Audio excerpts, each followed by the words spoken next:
welcome to a special offsite Monday Malaiti live chat here in Northrise Ndola. We are joining a media tour today where we've come to Lifesong 16 megawatts Northrise plant, where we'll be exploring and seeing the work that is going on here for phase 1, which will contribute 16 megawatts to the national grid.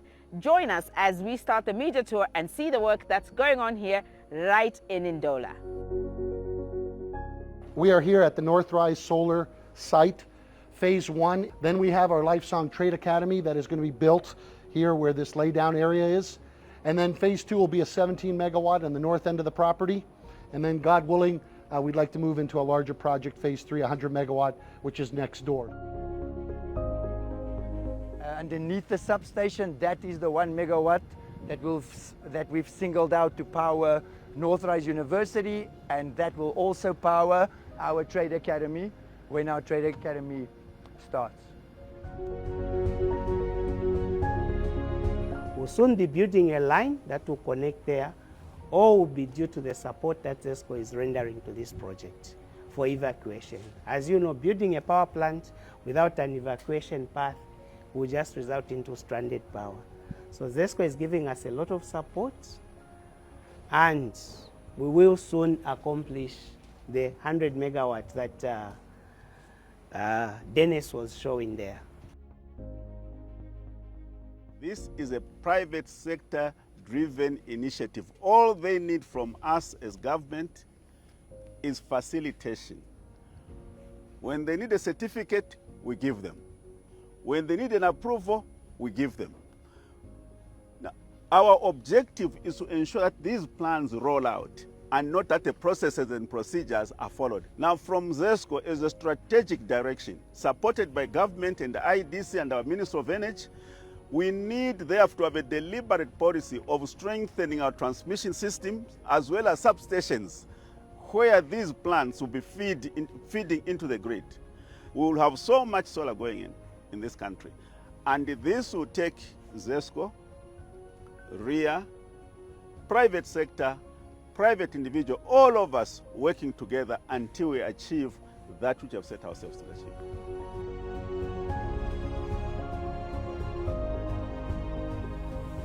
Here we are. Welcome back to Malaiti Monday Live Chat. A very, very special one. And now it feels like the gift that keeps on giving. In this sense, the chat that keeps on giving. We are here in Ndola at Northrise site where we have an amazing solar plant coming up that is going to power up to 16 megawatts in the first phase. In case you're wondering, this is Rose TBC live from Ndola, and I am joined by these guests straight off a site tour where we get to see what is happening as we continue on the road to 1,000 megawatts solar explosion. I'm going to introduce my guests, starting with my right. I have Engineer Clement Siame, who is the CEO of Kiona.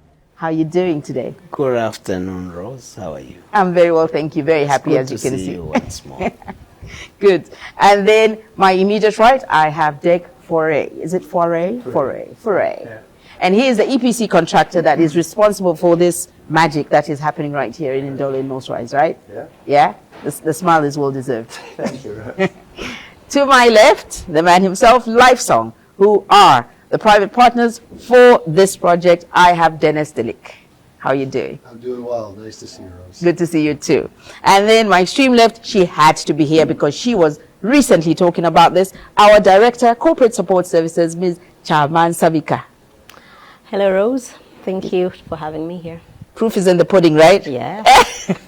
Absolutely. So on this Malaiti Monday live chat, with this project, I'm going to start with Dennis on my immediate left. Dennis, Lifesong, this project, how did we get here? What's happening here?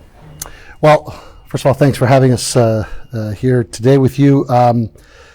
Obviously, we know there's an energy crisis here in the country, and we want to be part of the solution, not part of the problem. So we, as Lifesong for Orphans, we do sustainable businesses. We start sustainable businesses, and we looked at this as an opportunity to help the country with power. Obviously, we needed to have an EPC contractor, which is part of the Lifesong family, LightCon, to do the work, and we're excited. We want to see not only this site, but other sites grow.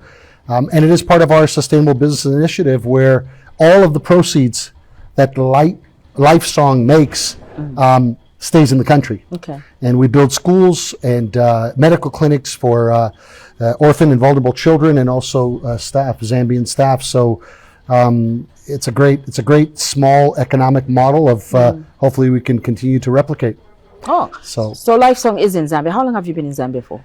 We've been here almost 20 years. Oh. I've been here. I came out for 10 months 11 years ago. So something about Zambia that you get here and you guys are very welcoming. So it's been a blessing. I started working in Kenya, then Tanzania, and the Lord had me come here and haven't turned back. So yeah, we're in 14 countries as LifeSong. The most heavily invested country that we're involved in is Zambia. Wow. Okay. It's been very conducive for investors, for donors. It's just a very positive climate. And wonderful. We want to hear more about that, but I want to understand the dynamics and the partnership with the EPC contract. How do you come in with LifeSong, and how's this partnership structured? Well, firstly, it's something that's fairly new and recent. We've been partners for about a year. I think as LifeSong has grown in Zambia, they've seen the need to have an engineering partner, because they are building schools and clinics, like he's mentioned. And normally they would do it as part of their group, but now I think they're getting at a point where they needed an engineering partner to help construct bigger projects like their solar plants, like the trading academy that's going to come up on the same site. And there's a couple of other projects. So yeah, very fortunate for us to partner with a partner like this that's got a big skill set and a group of people behind them. 2 weeks ago, we had a group of 15 people from Canada and America, specialists that move around, help us, guide us. So yeah, just amazing to be part of the LifeSong group. Kiona, you came into the picture. You are a subsidiary of ZESCO, and then you brought these together. What is your role in facilitating and ensuring that this site is active? Our role as Kiona is to facilitate, make it easier for LifeSong to develop. As you were told, LifeSong has been importing panels. We facilitated with ZRA, such that these panels are coming in. There are 52 trucks. They come in seamless. We ensure that LifeSong has all the regulatory requirements. Where they are stuck, we move in. That's our role. 2, we are the off-taker of this power. They make the power, we buy it. So our relation is more symbiotic. So we interdepend on each other. I really want to parcel of what LifeSong is doing. Oh, okay. I'm getting the feel of how the links to the chains are joined together. Kiona, subsidiary of ZESCO, and I'm going to scoot right across now to Ms. Chairman Savika. You are obviously now showing that this is what 2 weeks ago you were on Malaiti Monday Live Chat, and you were talking about the steps that ZESCO is taking to ensure that we reduce this power supply deficit gap. And now you are here seeing for yourself what is happening with LifeSong. How are you feeling right now, and what does this mean for ZESCO? Elated, to be honest. I mean, seeing it in real life, playing out. Like you said 2 weeks ago, I was talking about how there's so much happening from a private sector perspective and ZESCO perspective, everybody pulling together, and I'll use the ecosystem and how it all works together. I think you can now see, these things that I was talking about how what's happening one side also affecting the other side, and I can see how that mirrors, what LifeSong is doing. It mirrors basically what ZESCO does in Mississippi. Look like we have Kiona who comes in, works closely, and is off-taking power from LifeSong. So it's just good to see that the things that probably people think are just on paper or in the air are actually happening. And we've been walking around. I'm dusty. You can see me much everywhere. Live on ground. To see everything. I cleaned my shoes. I was, but you're smart. Are you sure you were on the side tour with us? I was watching you. I think he stayed behind.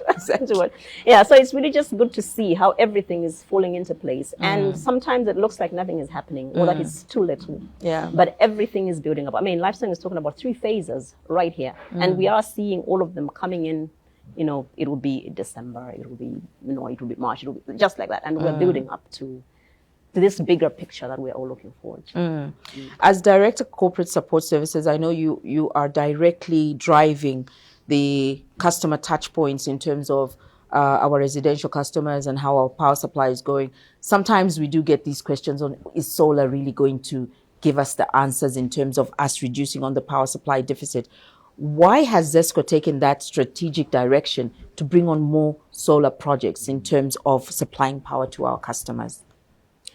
Various reasons, Rose. First, we start with what brought us here, the problem that we're dealing with and that we are solutioning. Yes. You've got to look at all those solutions that that are before you. And it's become cliche now for people to say, oh, that is a low-hanging fruit. Solar is not. But I mean, if you look at the gestation periods of most power projects, first of all, power projects are long lead time to delivery. I mean, you've got to, when you're talking about coal, you're talking hydro, and then you bring in solar. You can see that solar is the one that would give you the results quicker. It can take, I don't know, Dirk there can say, but it might be 6 months, I don't know, depending obviously on the size, 6, 8 months. You see? You can't talk the same timelines for coal. Yeah. But then of course, each source comes with its own advantages, disadvantages. Solar obviously has the advantage of time and, implementation, but it is a variable source of energy. So that is why you also need the base load. You need your power, your hydro, you will need your coal. But everything is working together. And for our residentials, because obviously residentials don't consume as much as industry. Okay. And so we're looking to feed them with solar, but also to bank. You will use what you have during the day, you will bank it comes. So everything is working together. Yeah. I think most countries and regions that have overcome this energy crisis, because it's not unique to Zambia, speak to exactly what you're talking about, a diversified energy mix. But now, Dennis, we're still trying to understand. So LifeSong, education, academy, energy, why do you think it is so important for a project like the one that we're witnessing right now be linked to education and an academy coming up? Where's the... Yeah, great question, Rose. Obviously, we want to make sure that the children that and the students that come through our programs through LifeSong are prepared for the future. And, as she just mentioned, so well, she put it, well put, I could say, that it is low-hanging fruit, and it's also what is really growing in this country. And we want our students to be ready to maintain this, to carry this forward. I mean, I'll tell you, I used to do this back in Canada, and we have snow loads. We have not as much sun as you guys do. So you guys are blessed to be able to take this solar energy to the next level, really. And then who's going to maintain that? You want students and the next generation of leaders to be able to take this and grow with it. And so with our Trade Academy, we're going to have programs with the renewable energies, training students with renewable energy, and as well as other sectors, so that these students who are the future leaders of Zambia are growing their economy, growing their country. And so we want to be part of that and equip them. Okay. So. No, very valid. So in case you are just joining us, you are watching Malaiti Monday Live Chat, and we are here in Ndola next to Northrise University, where LifeSong, LightCon, Kiona, and ZESCO have collaborated and partnered to make sure that we bring to life a 38 megawatt solar plant. This is just the first phase where we got to see the beginning of this super project that is coming up and will power more than 30,000, 50,000, 100,000 homes. Who knows? Let's keep listening to our experts on the panel of Malaiti right now. So, Dirk, when you talked about, we went on a tour with you, obviously, so would like our Facebook family and people who are watching us right now to have a feel of what it's like on the field. What can we expect? Like when we started on this side, is the issue of like a substation. What's the value of having a substation on a site like this? What's it going to do? Yeah, so the substation is critical in obviously evacuating the power that you generate. So again, with the help of Mr. Clement and Kiona, that actually made that whole process possible, because a lot of the other micro generators, which is what we are classified as, or this project, or the first phase of it, you have to tap into or tie into existing substations. So the closest substation to us currently would be Dollar Hill substation. So to build an overhead line to Dollar Hill and to try and to tap into existing infrastructure that might give you some issues with with metering and so forth, and also specifically for our second phase. Kiona made it possible for us to design and then construct our own substation. We'll build it now so that it's ready for our phase 2 as well.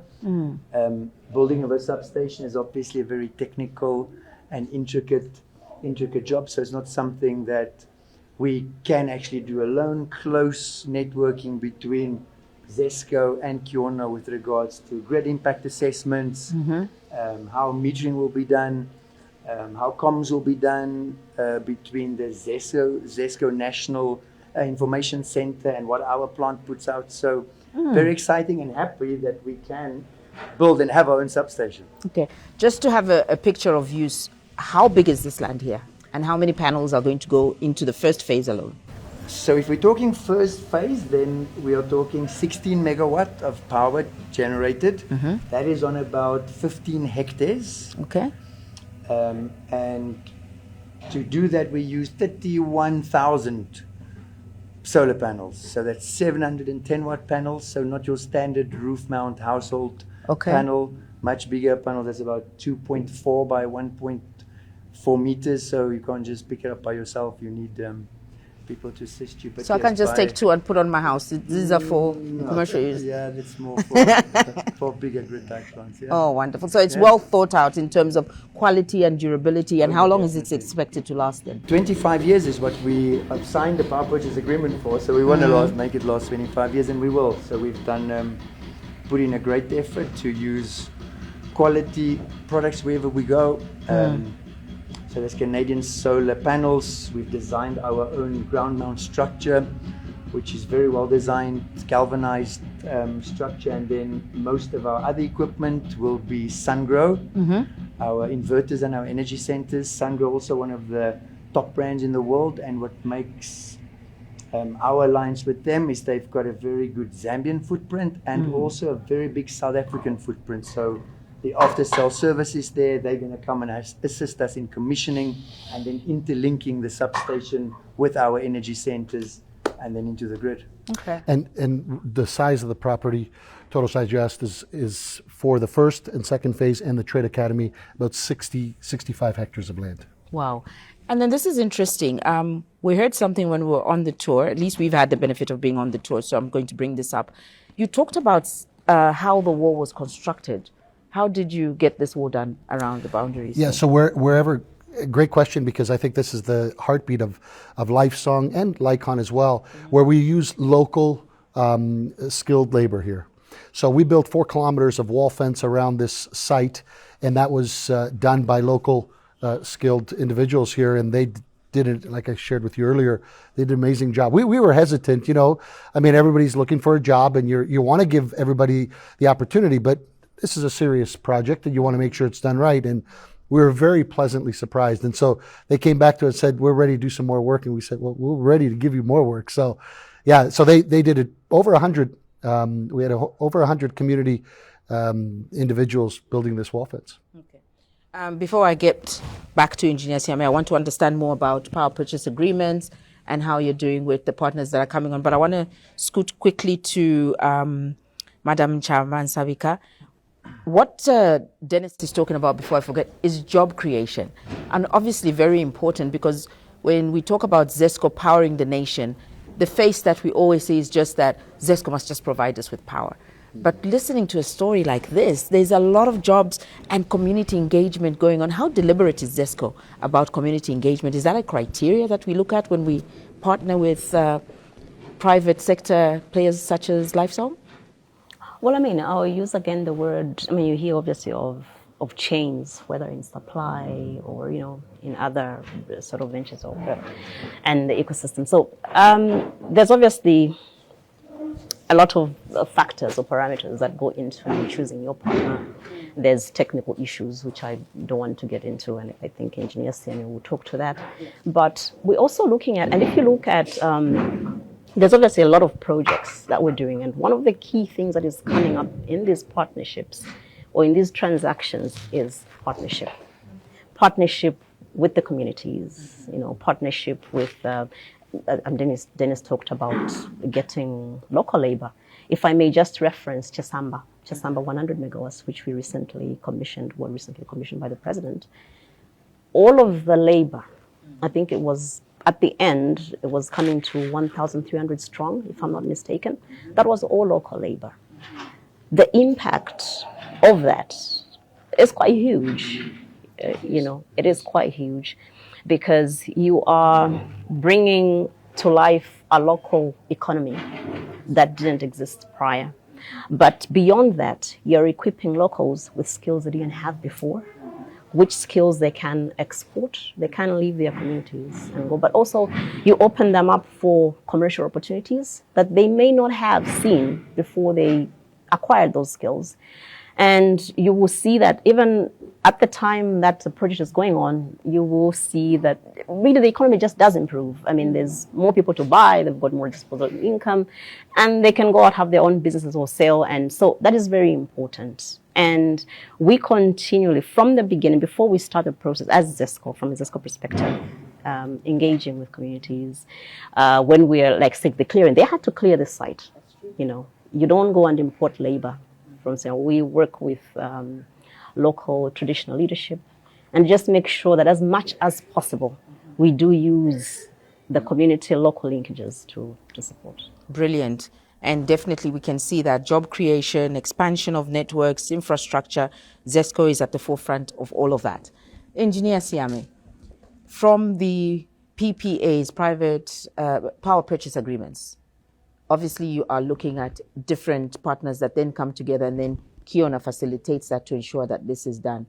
How much more of such projects are we expected to see come on board? Do we have others in the offing that are at play already?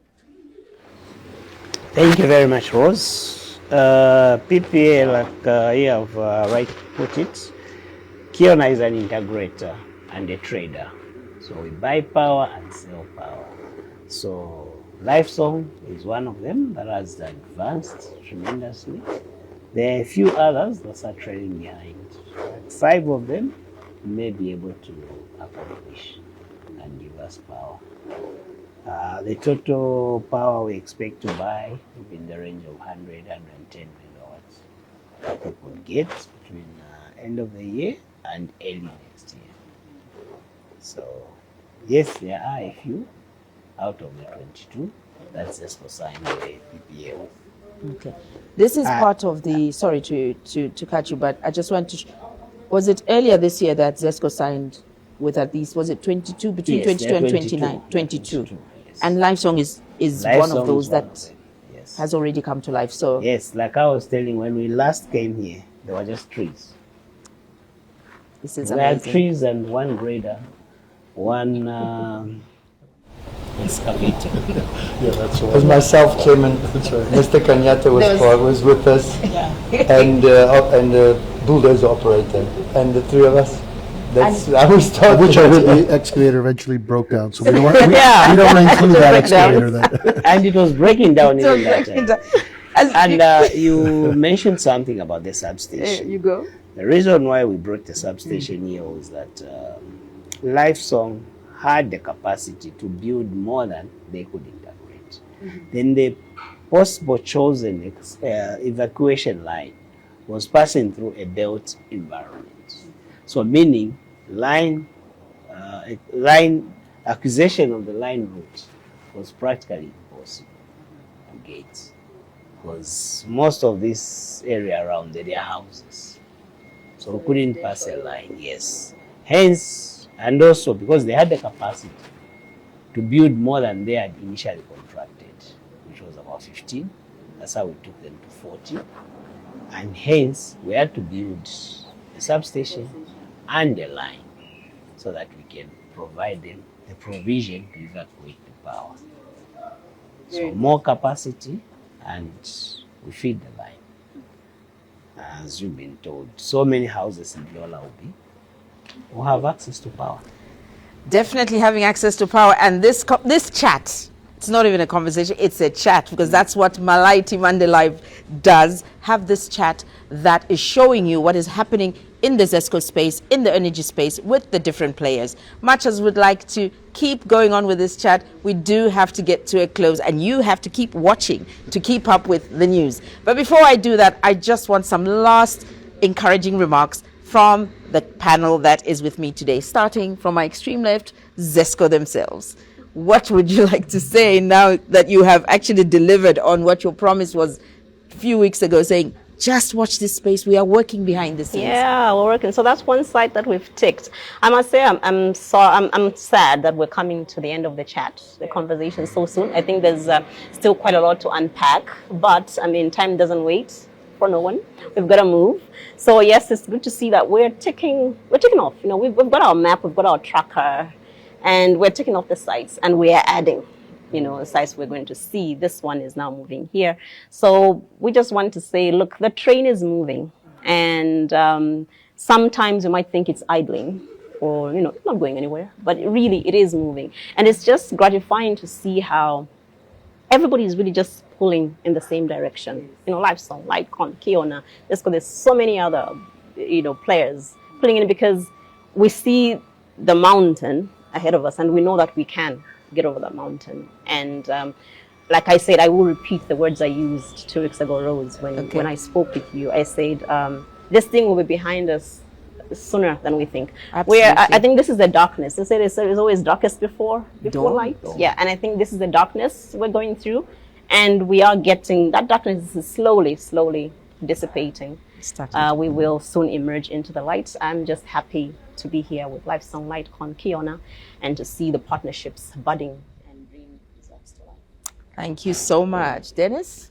Yeah, just in short, I'm excited with the change that's going to take place with all this energy that will happen. What excites me, I have to say, even more, is one day we will have enough power. That's, I have no doubt, but it's the job creation. If you think of the, you know, within LiveSong, with all this, 800 employees, if each family has 4 or 5, that's 4,000. That's a microeconomy. That's breadwinners.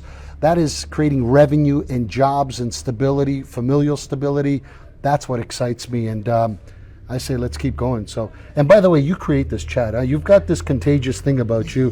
I just want to say that. So, anyways, that's all I want to say. Thank you, Dennis. Thank you. Yeah, I will cross over to Engineer Siame, and then we finish with you, Doc. From my end, what I can say is what you're witnessing here is what we call distributed generation. The future concept of generation is exactly what you're seeing here. Power should be generated at point of consumption. This is what will eradicate load shedding and also increase accessibility, because this power which is being generated here has cut out transmission. If you have 40 megawatts, Ndola consumes at peak, I think it's almost 100 megawatts. So meaning almost half of what Ndola needs is made here. So Ndola will have power. Already you heard Dennis talk about a hospital which will be here. So this hospital here doesn't need to move power from Kariba, because power will be made in Ndola next door.